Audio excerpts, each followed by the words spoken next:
sempre a gente tem que parar de saber, de conhecer, porque quem para de conhecer, para de crescer. E a gente vai falar agora como despertar para as nossas crianças o hábito, né, da leitura, porque ler para as crianças desde muito cedo é importante. E a prova disso foi um estudo realizado pela Universidade da Califórnia, que mostra que a criança que tem acesso à leitura, ela tem 70% mais das palavras que as conversas convencionais que os pais costumam ter com seus filhos. Não é interessante isso? Então, para a gente conhecer um pouco mais sobre essa dinâmica e sobre esses benefícios da leitura, nós conversamos aqui com a psicopedagoga e coordenadora da educação infantil, Niliane Maciel. Niliane, que bom estar aqui com você novamente. Uma honra, uma alegria, viu? Obrigada. Tá? Você está de volta, né? É. É tanta gente que eu não estava nem lembrando, mas ela me lembrou aqui que já esteve aqui conosco falando sobre a alfabetização e agora esse despertar para a leitura, né, Niliane? Quais são, assim, dentro da... Aliás, antes de falar dos benefícios, eu gostaria que você comentasse uma frase. O leitor não nasce, se faz. É uma verdade? Com certeza. A leitura, ela é hábito. Ela precisa ser criada esse hábito. Então, para eu ser um bom leitor, eu vou começar lendo talvez menos, me exercitando e com o exercício da leitura eu vou me tornar uma boa leitora, uma leitora voraz, assim, de querer ler cada vez mais. A leitura é apaixonante. Então, por exemplo, quando a gente vê um adulto que diz, por exemplo, nós, enquanto uma TV confessional, pastores, a gente lida com as pessoas e a base da nossa fé é a leitura da Bíblia Sagrada. Sim. Muitos ali argumentam, eu não consigo ler, eu não entendo a leitura. Isso só reflete, Niliane, nos dá um panorama geral de um quadro de um país, de um povo que não foi habituado à leitura?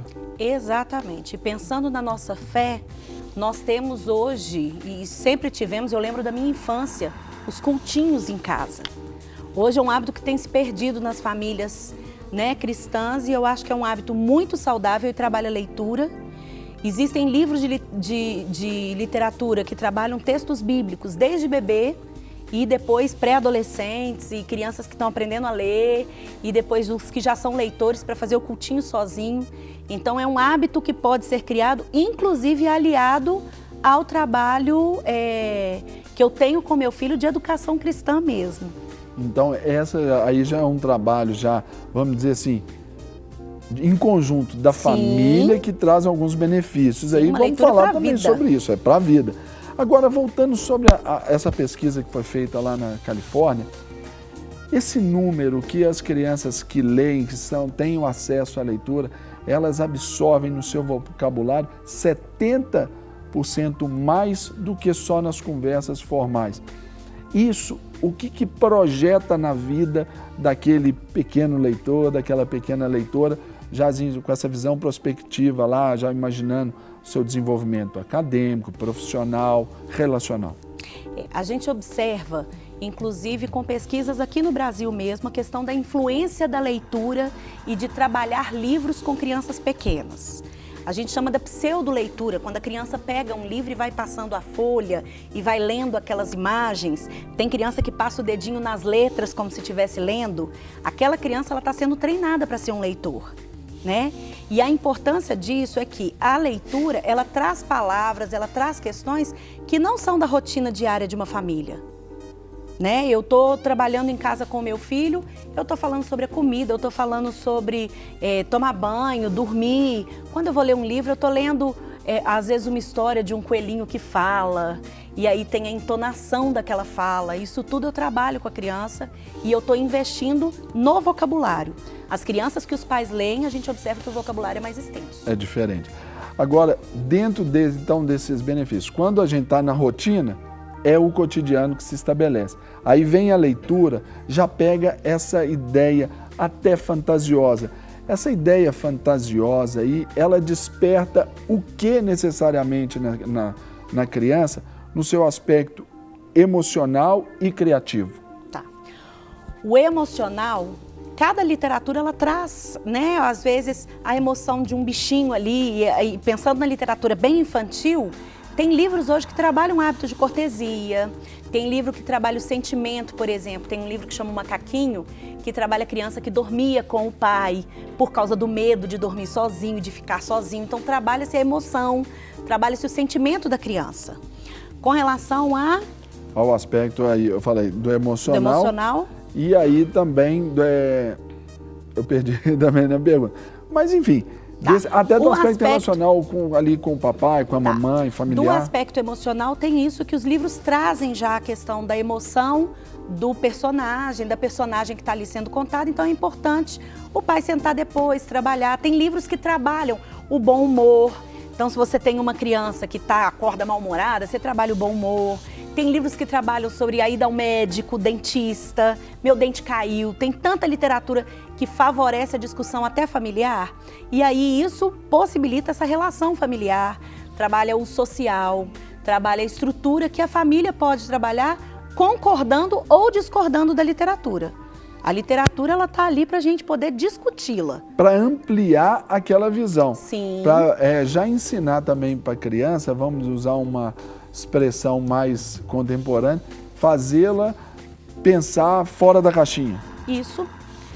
Ela desestrutura às vezes um pensamento que ela tem. Então em escola, a gente trabalha muito até com a linha da filosofia nos livros. Né? Um sentimento que a criança não sabe nomear, ali o livro nomeia para ela. Então vai trabalhar. A questão da criatividade ela é importante, porque quando eu estou na fantasia de um bicho que fala, eu estou trabalhando o imaginário da criança.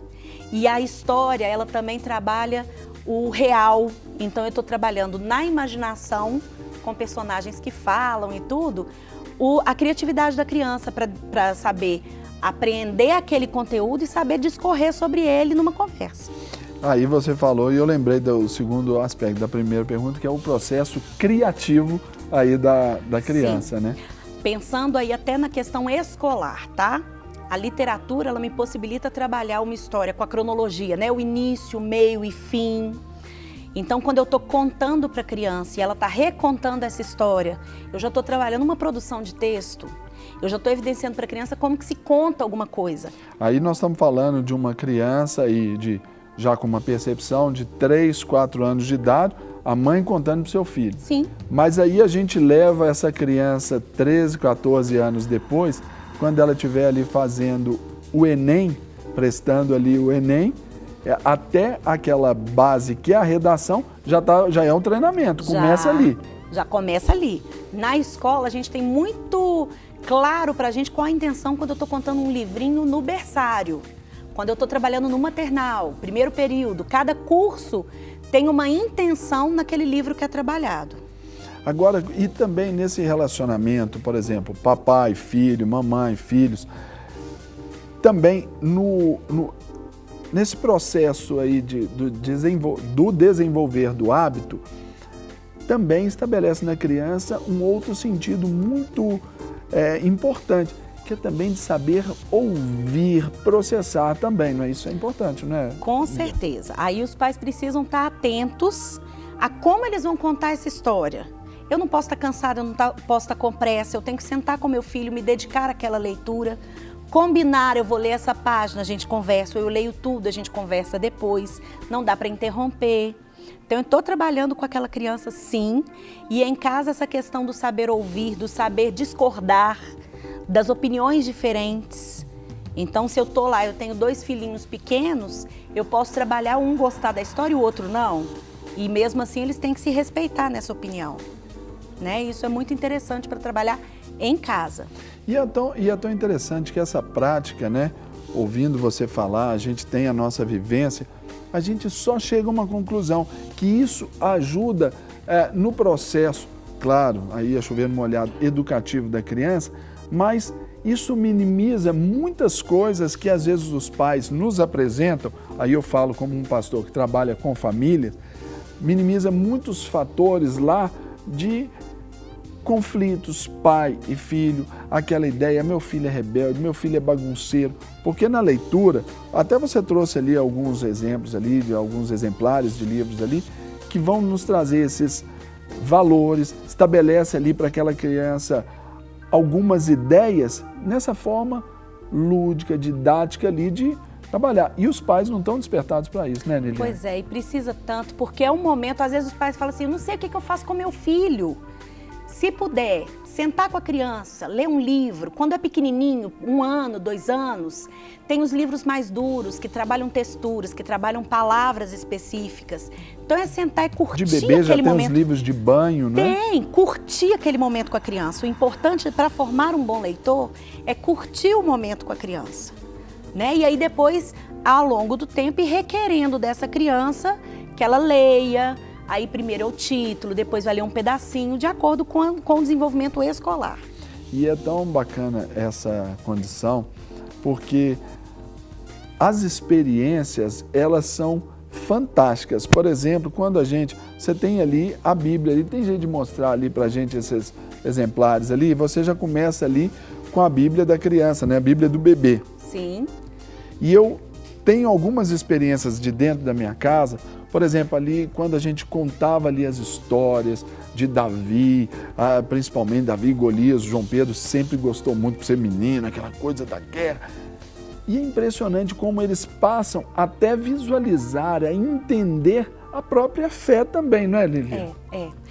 Eu acho que a questão do imaginário da história, ela possibilita a criança, como é a história. A televisão, ela está ali, então tem a imagem correndo. Quando eu estou vendo um livro, eu preciso imaginar aquela imagem em movimento. Então, eu estou trabalhando e eu trabalho na criança esse imaginário e nas histórias bíblicas eu trabalho a questão do que aconteceu de verdade. Posso trabalhar o que está na Bíblia, é o que aconteceu, outras histórias são fantasia. Então, eu posso trabalhar conceitos com os meus filhos. Eu indico muito as historinhas bíblicas com os filhos. A Bíblia do bebê eu li para minha filha no dia que ela nasceu, a gente já começou.